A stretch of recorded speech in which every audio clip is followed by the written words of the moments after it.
Bonjour à tous. Effectivement, Karine Pio, je suis biologiste dans le service de bactériologie et hygiène hospitalière du CHU de Rennes. On m'a confié la tâche de vous faire une petite présentation à la fois bibliographique et j'espère pratico-pratique sur l'antibiogramme ciblé, les enjeux, l'impact et le déploiement possible au niveau de nos structures, que ce soit en ville ou à l'hôpital. Donc, quand on parle antibiogramme ciblé, il faut d'abord parler d'antibiorésistance. Je ne vais pas vous faire l'affront de vous refaire un speech entier sur l'antibiorésistance. Ça a été largement évoqué et je pense que toutes les personnes ici présentes sont bien au fait de cette problématique. En quelques mots, malgré tout, l'antibiorésistance, c'est le risque d'échappement à une stratégie antibiotique mise en place par l'émergence de micro-organismes et notamment des bactéries en l'occurrence de plus en plus résistantes. Les causes de cette antibiorésistance, elles sont maintenant largement connues au niveau international. On sait où ça fait mal.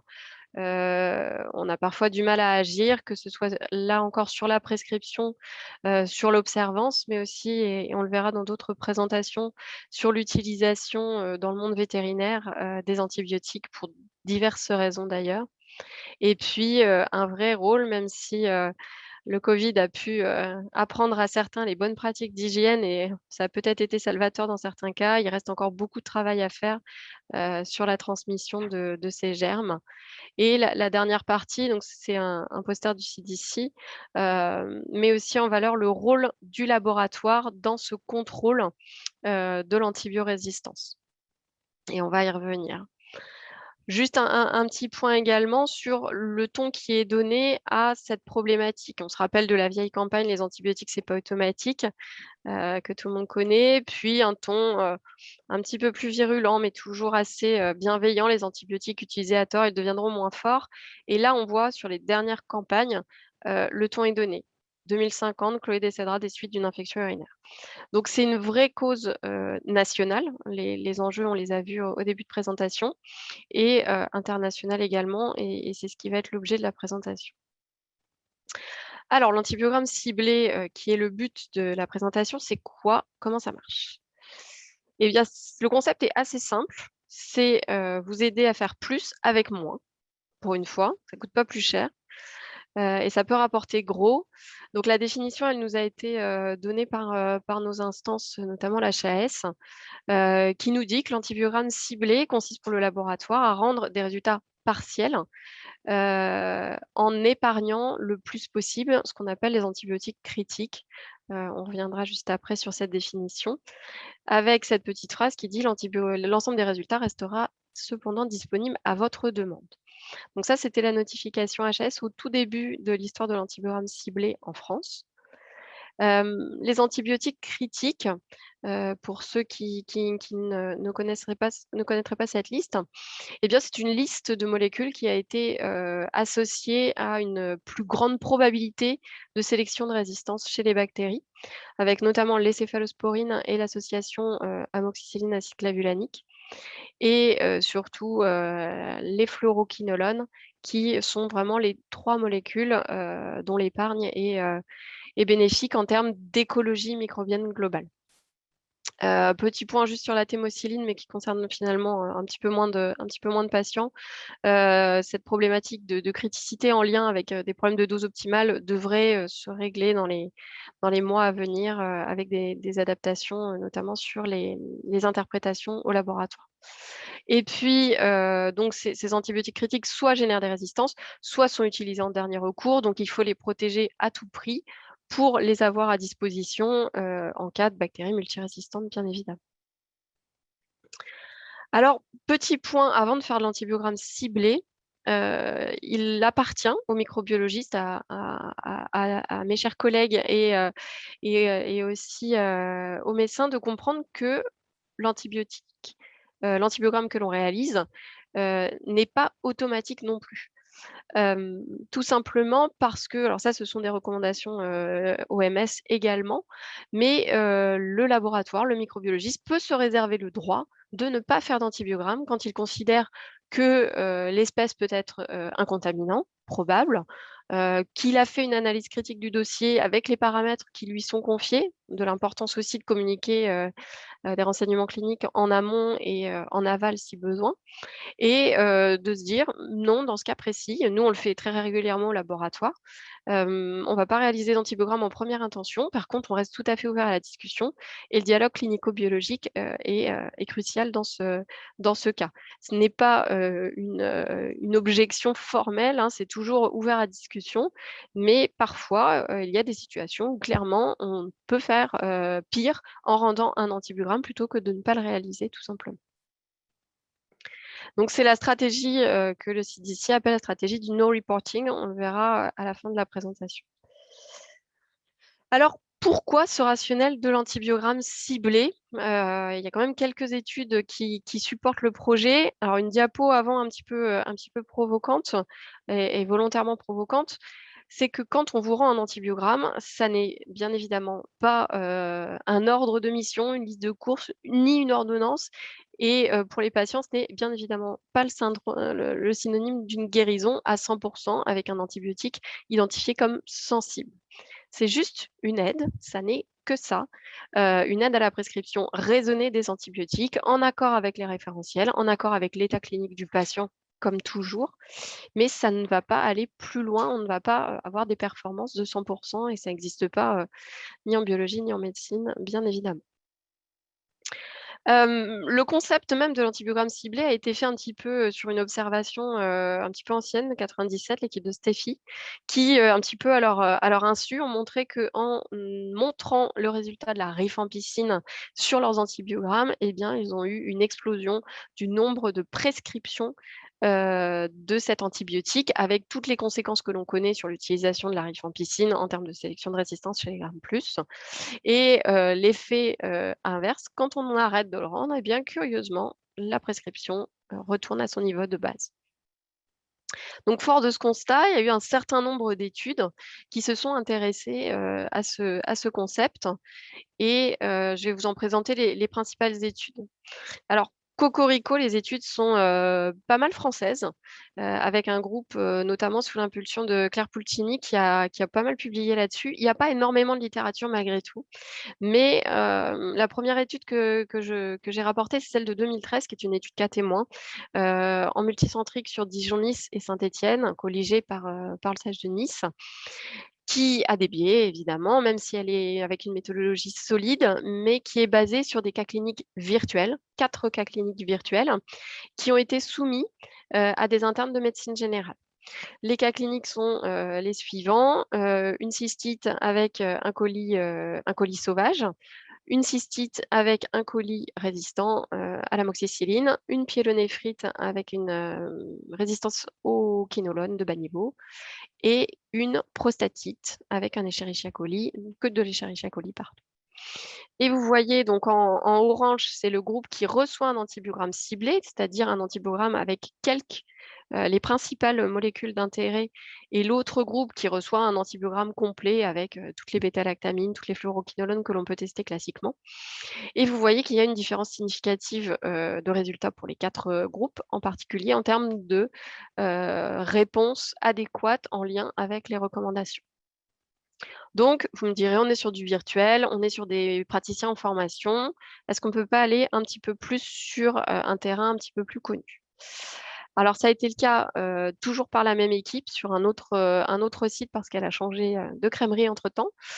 Toujours cas témoin, toujours le même principe d'études virtuelles, mais cette fois-ci avec comme public les médecins généralistes de la région Lorraine. Et même principe, pas tout à fait les mêmes cas cliniques, mais on observe une différence, là encore plus spectaculaire, entre l'antibiogramme ciblé en orange et l'antibiogramme classique sur l'adhésion aux bonnes pratiques et à l'application des recommandations des sociétés savantes. Donc ça commence à être un petit peu plus concret, un petit peu plus parlant, mais on n'est toujours pas en vraie vie, on est sur des cas cliniques virtuels. Donc avec un temps dédié, avec pas forcément évidemment le malade en face de soi, des cas assez caricaturaux.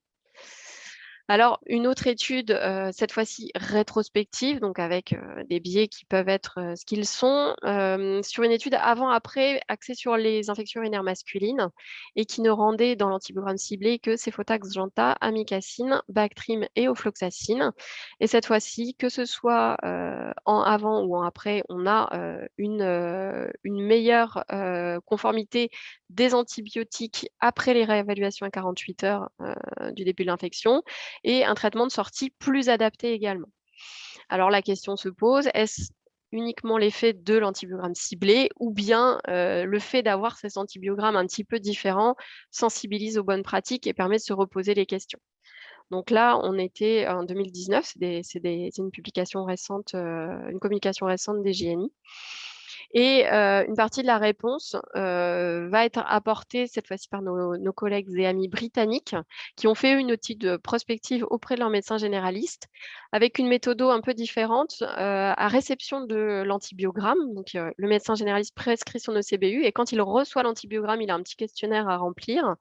Et là, cette fois-ci, eh bien, on se rend compte effectivement qu'il y a un effet bénéfique sur le probabiliste avec donc avant réception de l'antibiogramme, donc un espèce de training, d'entraînement aux bonnes pratiques. Plus on reçoit d'antibiogrammes ciblés, plus on se dit sur le patient suivant, ah oui, c'est vrai, il faut que je réduise mon spectre d'antibiotiques à utiliser.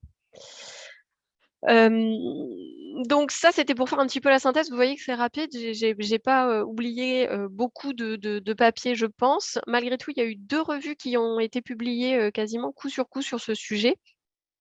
Une en fin 2019 et l'une début 2020, 15 études, 15 et 20 études respectivement, et qui montrent également un impact positif sur l'utilisation, la pertinence, la désescalade, l'application des recommandations et quelques-unes aussi qui évoquaient l'absence d'effets collatéraux.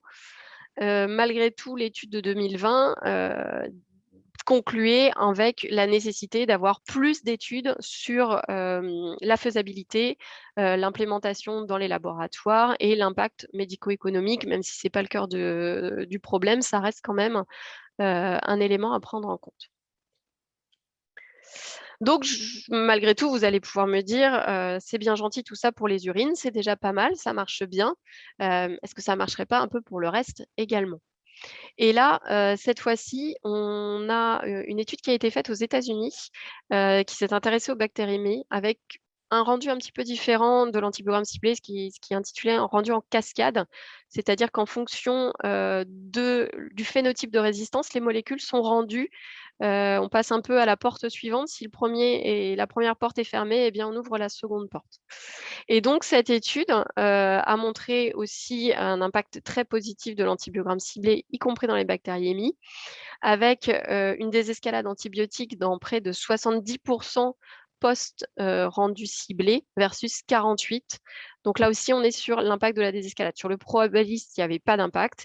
Et sur les dommages collatéraux possibles, c'est-à-dire la mortalité intra-hospitalière, la fréquence de réadmission ou de recours à un autre antibiotique après échec d'une première ligne, eh bien, il n'y avait pas de différence significative entre les 2 groupes. Alors, quelles sont les recommandations actuelles? C'est important de se caler avec nos ordres de mission respectifs au niveau du laboratoire.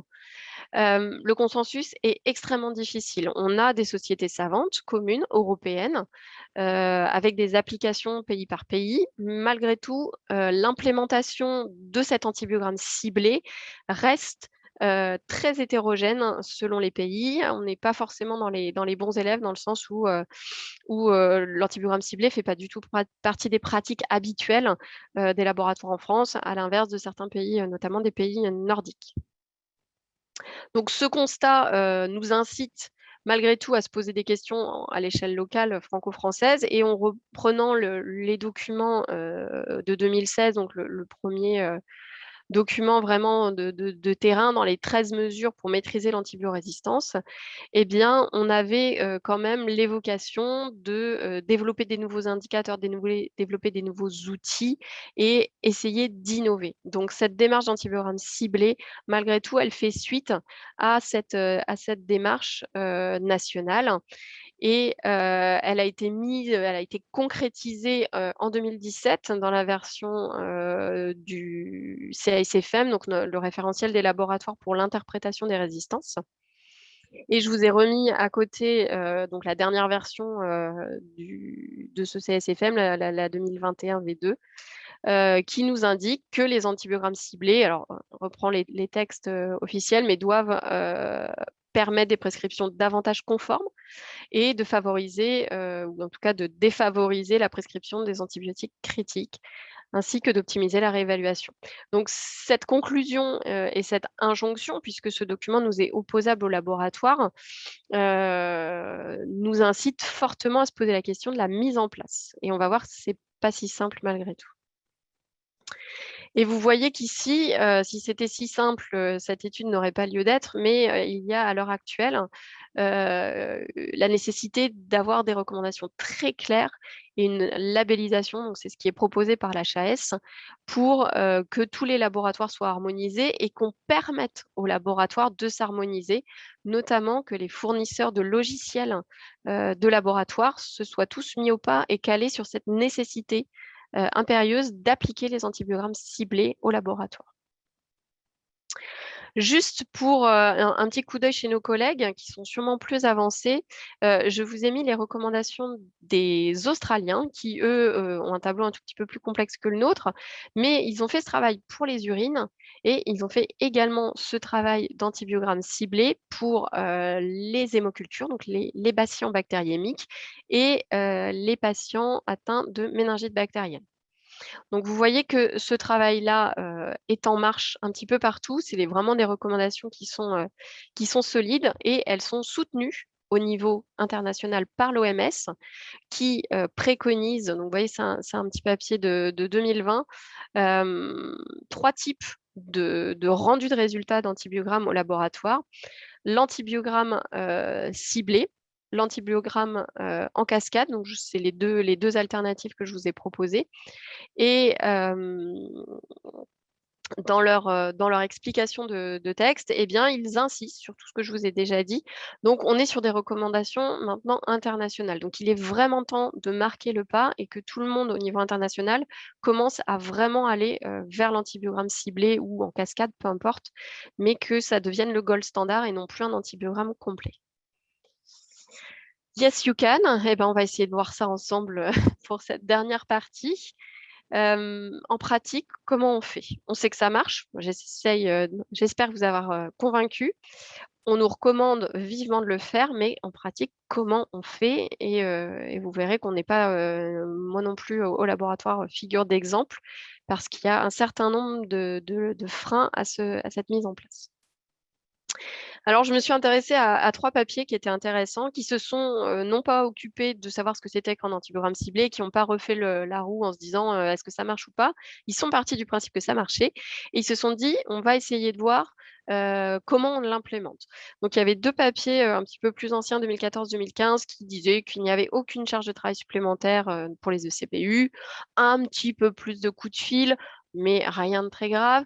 Sauf que dans cette étude, à la fois, il n'y avait pas d'évaluation du temps supplémentaire pour les médecins généralistes qui sont obligés de rappeler si jamais l'antibiogramme ciblé n'est pas assez complet pour eux.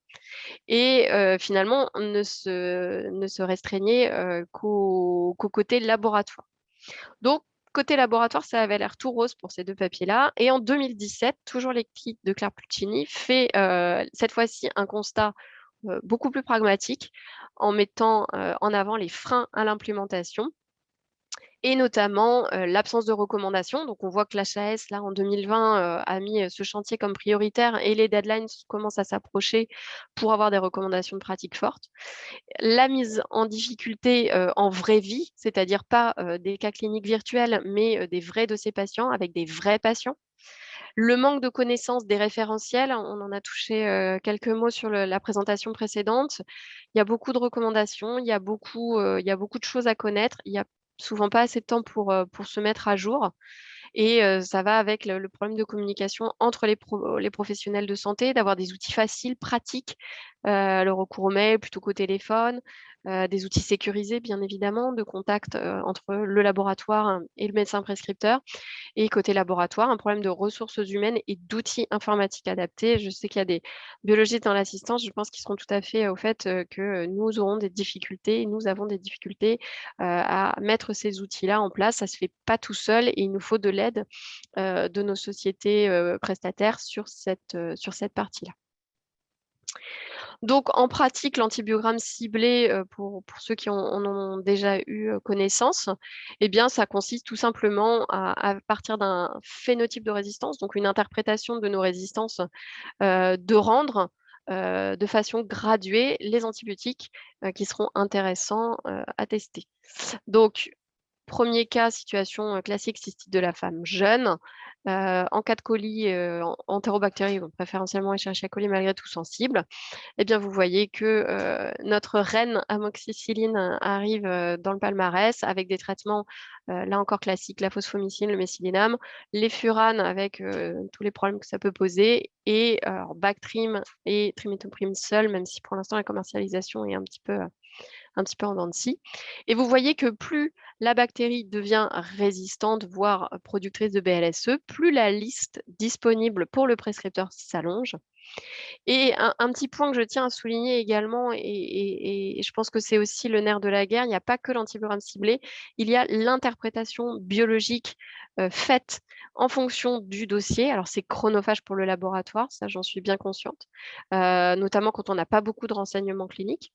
Mais malgré tout, ces textes-là peuvent aider les prescripteurs à mieux comprendre notre démarche. C'est une démarche qu'il faut faire de façon conjointe avec nos médecins. Et les commentaires sont importants. Ils permettent quand même de préciser l'intérêt de la démarche tout en rassurant, en disant que le compte-rendu peut être disponible sur demande et qu'en aucun cas on ne ferme la porte sur d'autres antibiotiques si besoin. La deuxième proposition, donc ça c'était la femme jeune. La deuxième situation, c'est celle de l'homme adulte, donc infection urinaire masculine avec un panel bien sûr adapté à l'infection urinaire masculine. Et vous voyez en cas d'Escherichia coli ou d'entérobactérie sensible au C3G et sans autre mécanisme de résistance, eh bien, on vous rendra les fluoroquinolones et le Bactrim. Alors, c'est vrai que ça va faire bizarre au début d'avoir un antibiogramme avec 2 molécules, mais petit à petit, je pense qu'on se posera moins de questions et il y aura effectivement plus d'adhésion aux recommandations parce que de toute façon, il n'y aura que ça de présenté. Alors, ça a l'air simple quand c'est dit comme ça, mais comme je disais, il y a beaucoup de choses à encore évaluer. Les injonctions vers les informaticiens, et ça, on sait maintenant qu'au niveau du CSFM, ça va bouger. Il y a vraiment une sollicitation assez forte des fournisseurs de logiciels pour nous aider, laboratoires, à vous proposer des solutions faciles à mettre en œuvre. Et ça sera chronophage pour le laboratoire pour les rajouts, les coups de fil des médecins, l'explication peut-être au début et par la suite un petit peu moins. Et ça peut être aussi chronophage pour nos médecins prescripteurs, eh bien, qui n'auront pas forcément les antibiotiques de recours qu'ils ont l'habitude de prescrire, qui n'auront pas forcément les recommandations en tête. Donc, on attend des recommandations, des moyens et du dialogue. Et c'est via ces présentations, c'est via ces journées de partage transdisciplinaire qu'on peut être à même le mieux de présenter les choses et de montrer que le dialogue clinico-biologique est fondamental pour l'antibiorésistance en particulier et pour la gestion des malades en général.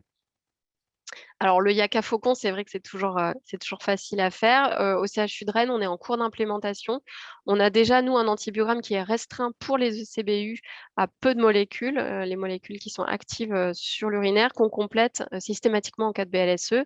Mais c'est vrai qu'en CHU, souvent, on peine pour avoir des renseignements cliniques, sachant que les ECBU, c'est quand même 25% de notre activité. C'est une prescription qui semble facile, mais qui, au laboratoire, par contre, peut être un petit peu plus difficile pour avoir des indications cliniques. Donc, en conclusion, j'espère, j'ai réussi à tenir le délai. Les antibiogrammes ciblés représentent un outil d'avenir, un outil performant pour l'épargne des antibiotiques, notamment les antibiotiques critiques, pour une meilleure adhésion aux recommandations des sociétés savantes. Et c'est vraiment en cela que le travail est conjoint entre la microbiologie et l'infectiologie et l'urologie et les autres disciplines associées, bien évidemment. C'est un outil qu'il faut mettre en place, mais avec des moyens, avec de l'aide et avec une stratégie globale de tous nos fournisseurs informatiques. Euh, Faire une injonction au laboratoire aujourd'hui de s'harmoniser tous sur un antibiogramme ciblé sans moyens techniques pour le faire, ça paraît quand même difficile. Et c'est un outil pour lequel il faut réfléchir à une généralisation aux autres sites infectieux. On l'a vu dans d'autres pays, c'est fait déjà pour les bactériémies et pour les méningites. On peut tout à fait envisager la même chose pour les infections digestives, par exemple. On a vu un certain nombre d'exemples d'infections plutôt communautaires sur la présentation précédente. Mais ça nécessite des recommandations fixes et des outils qui nous permettent une flexibilité aussi quand il s'agit de rendre des antibiogrammes complets alors que le ciblé était préconisé. Voilà, je vous remercie de votre attention. Le message, le take-home message, c'est de faire plus avec moins et de ne pas croire que avec moins, on ne sera pas efficace. Et on peut tous devenir gardiens de notre capital antibiotique. Je vous remercie de votre attention.